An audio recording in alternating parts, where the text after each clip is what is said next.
Ok, je pense qu'on est toutes et tous là. Et bon, finalement, s'il y a des autres qui arrivent, ils vont se rajouter. C'est pas grave. Bon, je vous laisse bien vous installer dans votre fauteuil, chaise, banc. Profitez un peu là de la fin de journée. On est bien aujourd'hui. Aujourd'hui, c'était une bonne journée. Il faisait un peu chaud. Peut-être un peu chaud. Ouais. Un peu, ouais. Faisait un peu chaud, mais on était quand même bien. Bien. Oui, on était bien. Oui, on était bien, on était bien, on était bien. Mais je pense que quand même, on serait mieux à la maison de la plage. Non. Ah oui, oui, à la maison de la plage. Si ça vous dit, on va dire qu'on est à la maison de la plage. Ok? À 30 minutes de Rome, au bord de la mer Méditerranée, Tor Vaianica.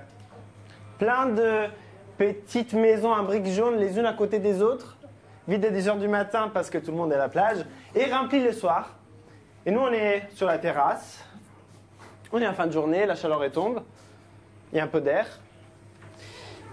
On est lavé, les serviettes à sécher. Ben, nous, on l'appelait la maison bleue. Vous avez vu, les briques sont jaunes. Mais c'était pour cette chanson française qu'on entendait à la radio tout le temps, celle qui fait... C'est une maison bleue adossée à la colline. On y vient à pied, on ne frappe pas. Ceux qui vivaient là ont jeté la clé. Bah, nous, on n'avait pas jeté la clé, mais tout le monde y venait. Tous, les amis, la famille, les cousins, tous. Alors, imaginez, venez, venez, venez, venez. Il y a de la place. Imaginez les cris des enfants qui jouent, qui courent autour de la table. Les voisins qui rentrent de la plage ou qui préparent à manger. Les bruits des vagues au loin. Les derniers nageurs. Les joueurs de beach volley. Et nous, on est autour de la table. On discute pendant que la nonne prépare à manger. En fait, la maison de la plage, on l'a plus. Après la mort de la nonne, on a été obligé de la vendre. Ouais. Bah, un crève-cœur. Hein. C'est pas facile, mais on est tous passés par là. La maison des vacances vendue. Ouais, on est tous passés par là. Mais ça rend ça pas plus facile, non. Bref, on est à la maison de la plage. La nonna est toujours vivante. Elle prépare à manger. Elle prépare le pesto. Valerio, Paolo, Matteo, Luca, e c'est très bien che je m'appelle Lorenzo. Accendi la radiolina che mettiamo una musichetta mentre preparo da mangiare.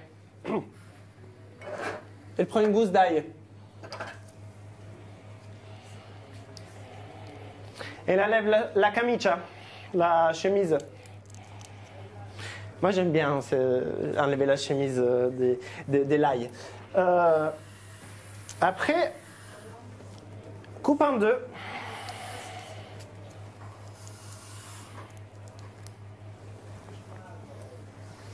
Et normalement, elle enlève l'anima. C'est l'âme. Ah, ce taille-là, il n'a pas d'âme. Ça arrive à l'ail, ça arrive aussi aux personnes, aux gens. Et après, il rajoute une pincée de gros sel. 2. Pas plus, parce qu'après, on va rajouter le parmigiano reggiano. Le parmigiano reggiano, c'est déjà assez salé. Et il commence à pilonner. Comme ça. Ah. Et ce soir, elle met de l'ail parce que ma soeur n'est pas là et ma soeur n'aime pas l'ail.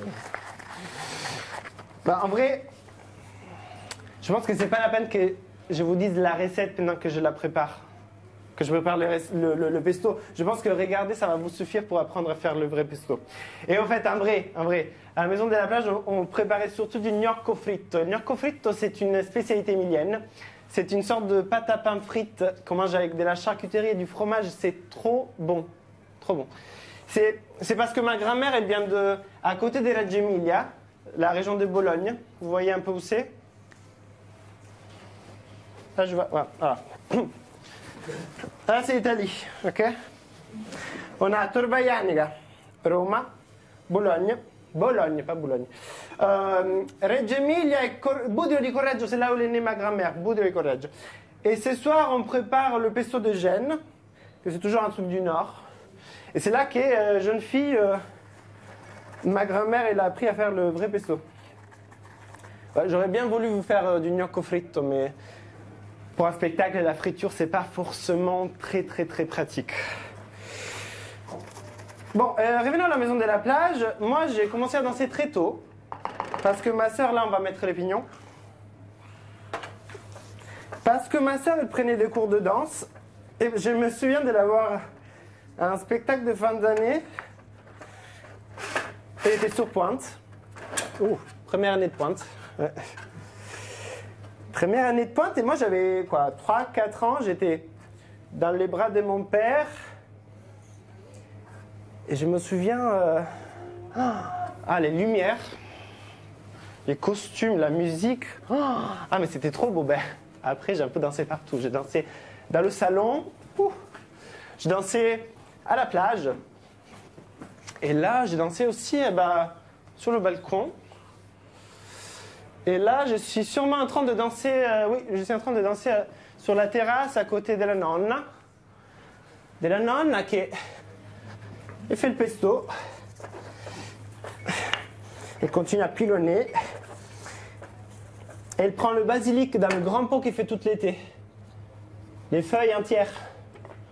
Faut pas les couper parce que sinon elles noircissent. Voilà.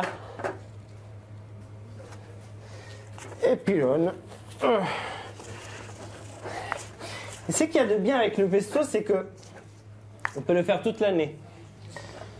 Par exemple, en hiver, on peut le faire.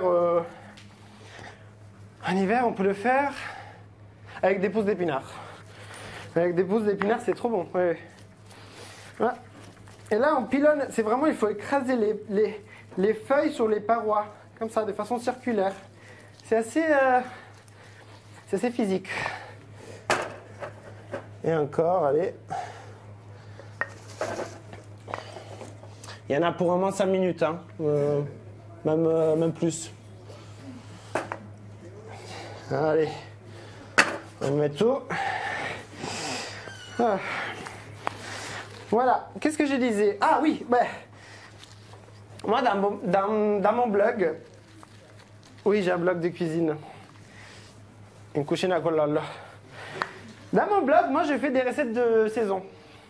Du coup, j'évite je sais pas, des fraises en hiver. Ou en été, j'évite des blettes. J'ai encore rencontré personne qui regrette les blettes en été. Hein. Mais bon, moi, comme je suis un garçon, j'avais pas le droit de rentrer dans la cuisine de la nonna. Du coup, je restais à la porte, je regardais, je sentais les odeurs. Et même pas le droit de faire la vaisselle. Ouais. Vaisselle interdite. Peut-être, chance. Non, et c'est peut-être pour ça aussi que j'aime bien faire la vaisselle maintenant. Et quand j'ai vu ma soeur danser, et j'ai vu tout le monde la regarder danser, j'ai fait pareil. Le nombre de spectacles que j'ai fait avec mes cousines en fin de journée, pour toute la famille, avant le repas. Ouais. Et je ne savais pas que ça pouvait être un métier. C'est ma soeur qui m'a dit quand je galérais dans mes études de vétérinaire que ça pouvait être un métier. Ça m'a fallu du temps pour y aller. Mais ça s'est fait comme ça. Voilà, vous voyez là, ça commence un peu... Toujours circulaire. Comme ça. Et après, il faudra rajouter le parmigiano reggiano, parmesan. Attention, là on rigole pas. Non, pas de grana padano, pas de machin. Parmigiano reggiano. Pourquoi? Parce que c'est meilleur au goût. Ça fait bien aux muscles.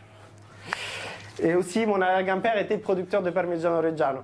Mais c'est comme l'ail tout à l'heure. Ça fait bien au corps, ça nettoie l'intérieur. C'est un antibiotique naturel. Et il faut dire que je voulais devenir vétérinaire pour soigner les oiseaux.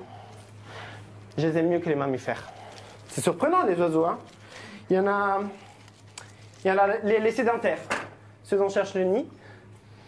Il y en a ceux de passage, que chaque année sont différents. À chaque saison, ils te donnent des rendez-vous, ils te font des surprises. C'est beau les oiseaux. C'est un peu comme, vous voyez les nuées des tourneaux. Ils s'éloignent, ils se rapprochent, ils créent des formes. C'est un peu comme un balai. Ah oui, un balai. Ah oui, d'ailleurs, un balai sur les oiseaux qui m'a tout de suite parlé, c'est Lac des Cygnes. Lac des Cygnes, je ne sais pas pourquoi, sûrement pour les plumes, mais aussi pour Odette, Odile, ouais. Il faut dire que moi j'ai commencé à 8 ans avec la danse classique, après j'ai enchaîné avec la danse moderne, et après j'ai arrêté. L'hiver il faisait trop froid pour y sortir le soir. Et après j'ai recommencé, après j'ai réarrêté, et après j'ai recommencé. Ouais. Le dommage de l'histoire, c'est que la première fois j'ai arrêté pile au moment de la puberté. Du coup j'ai perdu toute ma souplesse. J'en ai retrouvé après en travaillant beaucoup. Mais je ne pouvais plus faire le grand écart devant la télé le soir. Ouais. Ça va, hein. Et puis un soir, j'avais 19 ans. J'ai préparé le concours de vétérinaire, ça n'allait pas comme je voulais, j'étais déprimé. Et du coup, j'ai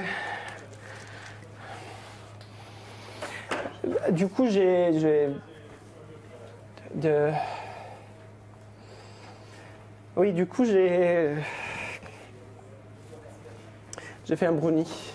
Oui, j'ai fait un brownie. Oui, c'est...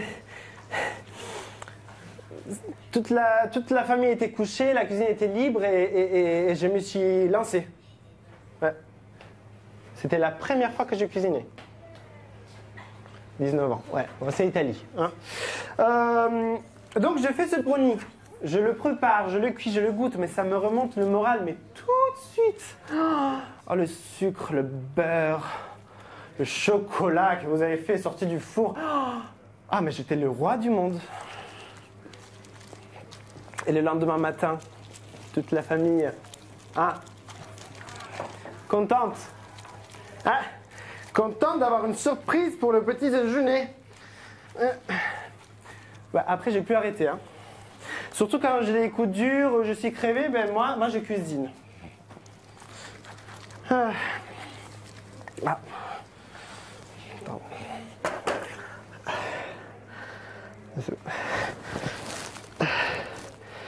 C'est pendant le premier confinement que j'ai commencé à me filmer,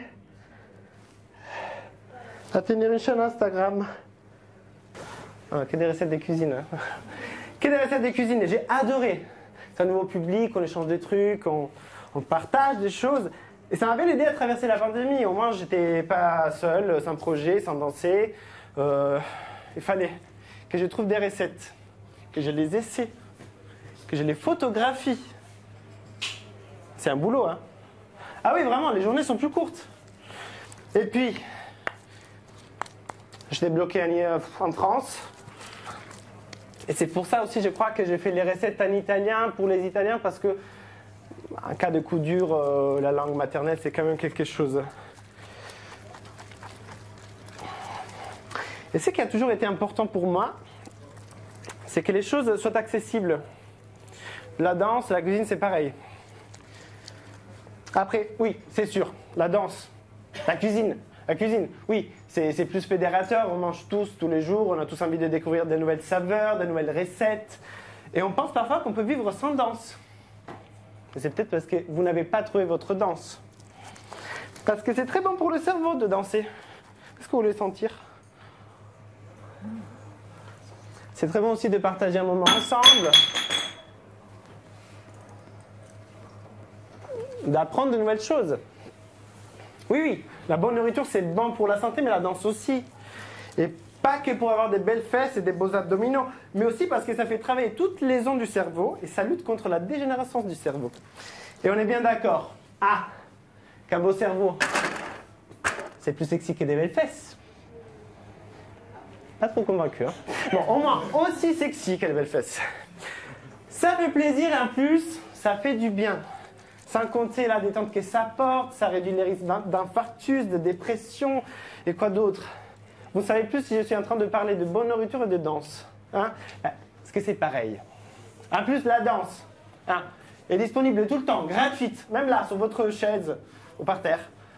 Et ça fait travailler vos neurones à 20%. C'est déjà ça. Hein? Par exemple, là, vous me regardez faire la cuisine. Ben, vos neurones font la cuisine à 20%. C'est ce qu'on appelle les neurones miroirs. Vous irez vérifier après sur Internet. Et du coup, on est d'accord que si on regarde un oiseau voler, si on regarde un oiseau voler, alors on vole à... Voilà. Et c'est aussi pour ça que je parlerai que des choses que j'aime, parce que sinon ça fait exister ce que je n'aime pas à 20% et c'est déjà trop.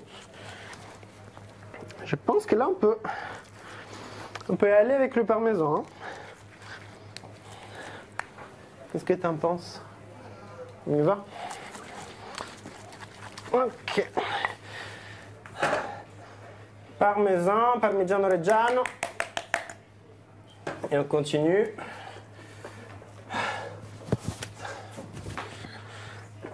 Ça reste physique, hein, c'est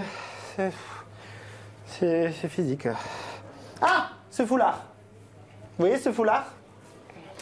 Ben, c'est grâce à ce foulard que je suis là. Il était à ma grand-mère.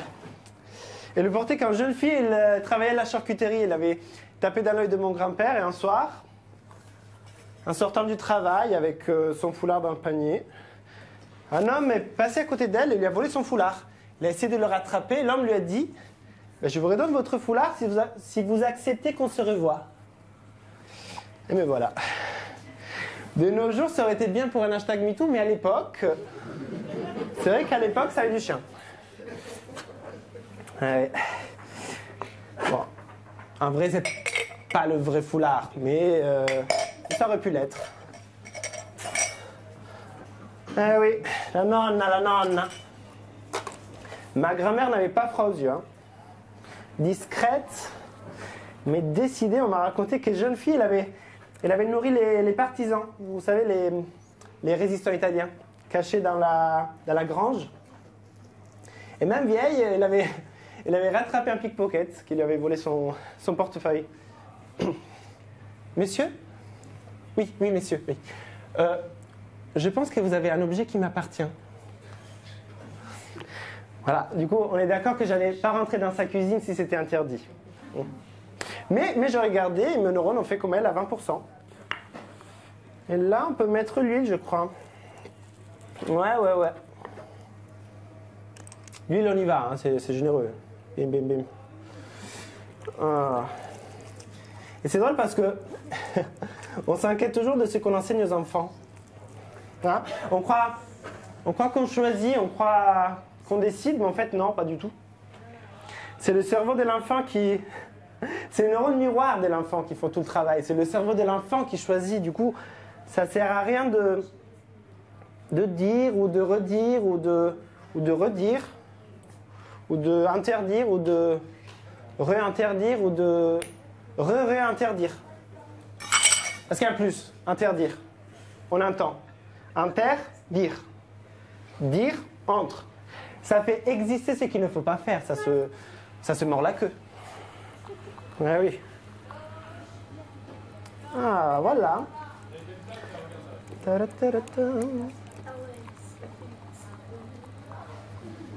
Ouais. Ah, et ma grand-mère, elle avait toujours la radio allumée dans sa cuisine avant d'avoir la télé allumée autant que la radio. Ouais. Ah. In un mondo che non ci vuole più il mio canto libero sei tu